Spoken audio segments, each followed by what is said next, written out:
চিকিৎসার অভাবে দেশনেত্রী দারুণভাবে অসুস্থ হয়ে পড়েন। সমগ্র দেশবাসীর সাক্ষী, পায়ে হেঁটে তিনি কারাগারে প্রবেশ করেছিলেন, কিন্তু নির্জন কারাগার থেকে তিনি বের হলেন চরম অসুস্থতা নিয়ে। দেশ বিদেশের চিকিৎসকদের মতে পরবর্তীতে গৃহবন্দিত্বে 4 বছর তাকে বিদেশে চিকিৎসার সুযোগ না দেওয়ার কারণে তার অসুস্থতা বৃদ্ধি পেয়েছে এবং তার ফলশ্রুতিতে অবশেষে তাকে মৃত্যুর কাছে হার মানতে হলো এই অপরাজয়ের নেত্রী।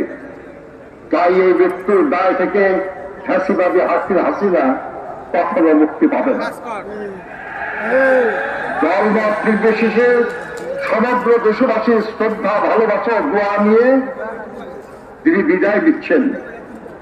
পেছনে রেখে গেলেন এক মহিষী নারী, এক সংগ্রামী রাজনীতিবিদ, এক দেশপ্রেমিক রাষ্ট্রনায়কের অনন্য কর্মজীবনের উদাহরণ, যা অনুসরণীয় দৃষ্টান্ত হয়ে থাকবে ভবিষ্যৎ প্রজন্মের রাজনৈতিক নেতাকর্মীদের জন্য।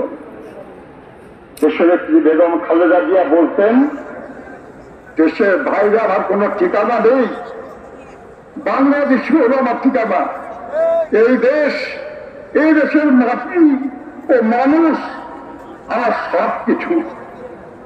চিরজেরা এই দেশের মাটিতেই তিনি শেষ নিঃশ্বাস ত্যাগ করেছেন।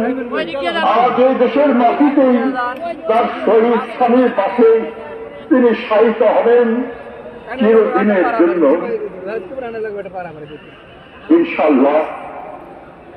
আমরা জনাব তারেক রহমানের নেতৃত্বে এগিয়ে যাব দেশনেত্রীর মতোই গণতন্ত্র, শান্তি, উন্নয়ন ও সমৃদ্ধির পথে জনগণের কল্যাণে লক্ষ্য স্থির রেখে।